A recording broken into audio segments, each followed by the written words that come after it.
Hello there, people of the internet. So today's conversation definitely stems from a conversation that I've already had with somebody else. It was a younger person, and me and them were discussing about how easy it is to make body armor, or how not easy it is to make body armor. They were under the impression that they could just take one of those, steel targets that you shoot at, basically throw it into a plate carrier or like makeshift a way to have it on your chest covering yourself, and you're good. Bullet's not going to pass through, you're not going to be harmed, and they were convinced that there was a good way to have homemade body armor for not a lot of money and a very, very easy way to make your own armor, I guess is what I'm trying to say here. And I was kind of scratching my head and I'm like, yeah, I wish it was that simple. I really do wish it was that simple, but unfortunately it is not that simple. I had to explain to the guy, whenever you're hit by a round, that round basically disintegrates upon impact, depending on what it is that you're firing, of course. And whenever it disintegrates on impact, matter cannot be created nor destroyed. And that matter is still going to have a lot of energy and a lot of velocity. Once it breaks apart, it's going to fly in absolutely every direction, and that is called spalling. There's a reason why we don't use just straight steel plates for armor whenever it is that we are using whatever material it is that we're using for body armor. I'm not quite sure what that sentence there was. I apologize about that, but I hope that you at least get the gist of what I was trying to say there. We don't use just straight steel. We typically have some sort of protective spalling cover over our armor, or some sort of absorbent material to catch that spalling and prevent it from going in every direction. Because if you have some chest armor on and you get hit with a round and you have spalling go everywhere, you're going to have spalling right up here into your neck. You're going to have spalling go out into your arms if you are holding your arms out, in front of you for any reason. Let's say you've taken some Viagra or something, you're going to have some really bad spalling in some really bad areas. Spalling is definitely not something that you want to deal with.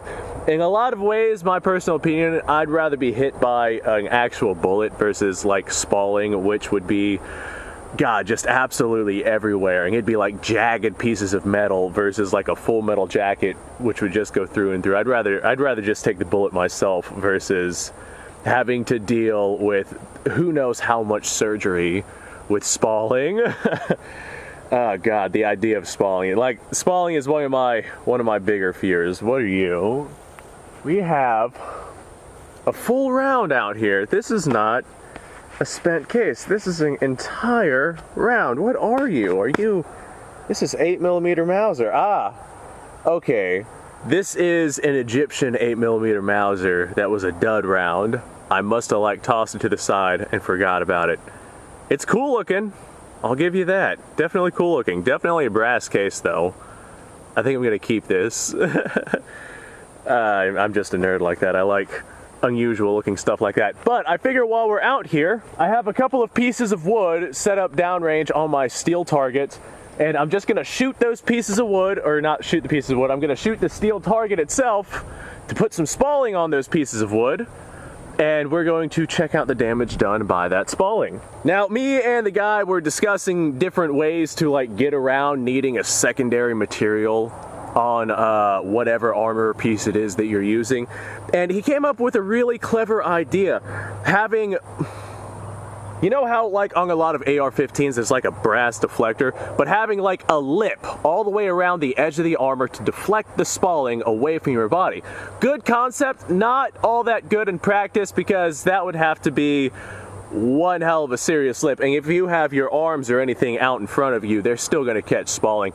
Not the best of ideas, but the bones of an idea are definitely there. Personally, I think having a secondary material to actually catch the spalling versus trying to deflect it, I think that is the better way to go for now. Who knows what the future is going to bring us. All right, I have a magazine of 7.62x39 loaded into this Russian SKS. This is Tula made 1953, and I'm just gonna send some lead downrange. All right, send it.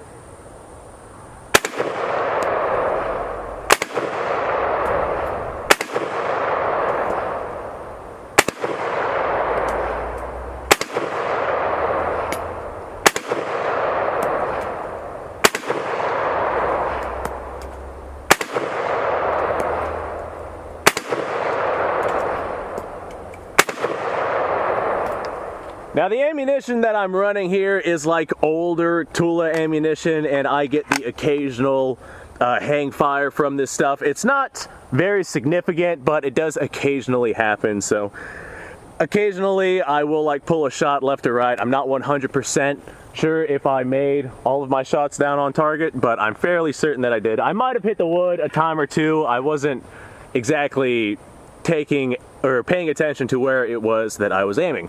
But now I'm gonna walk down there. We're gonna grab the wood.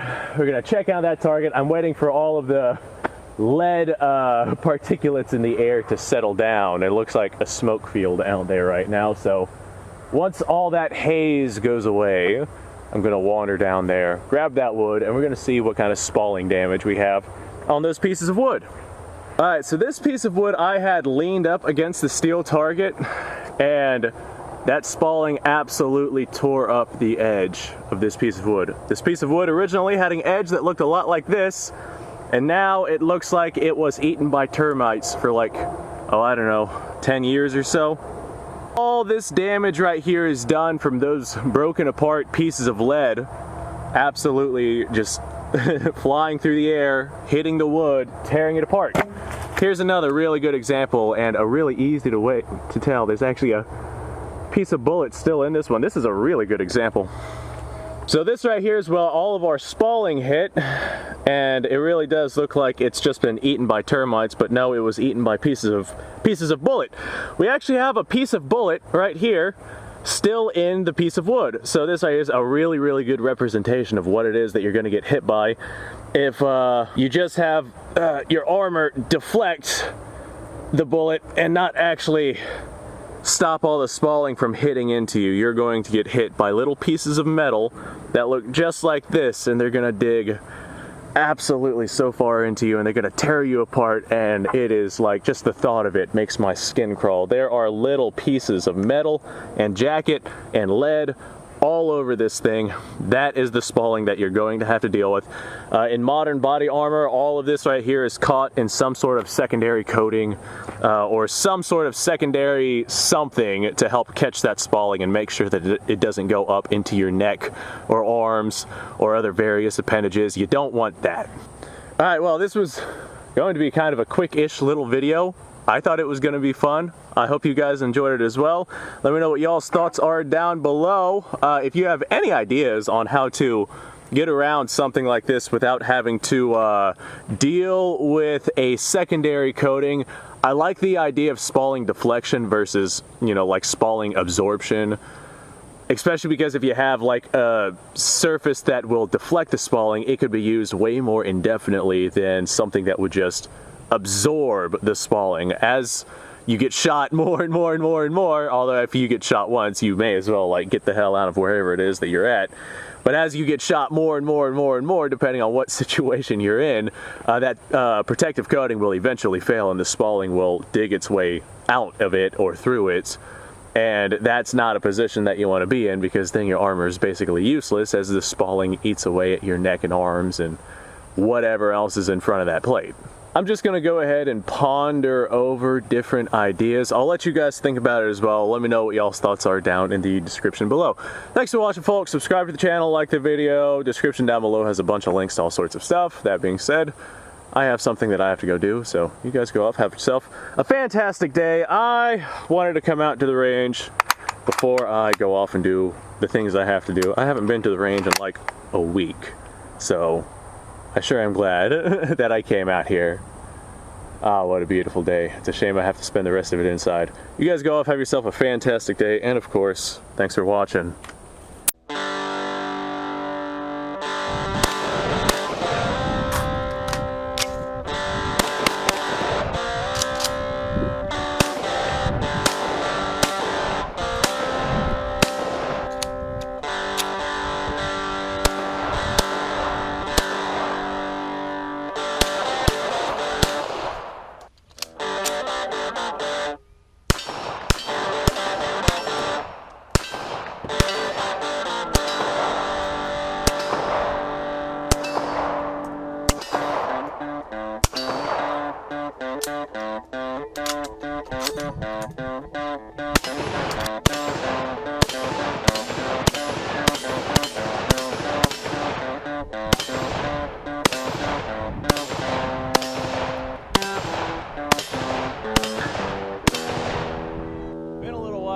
I've done this.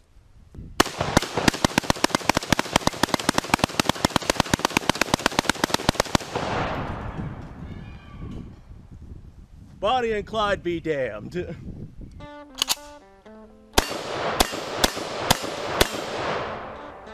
Poor man's Garen.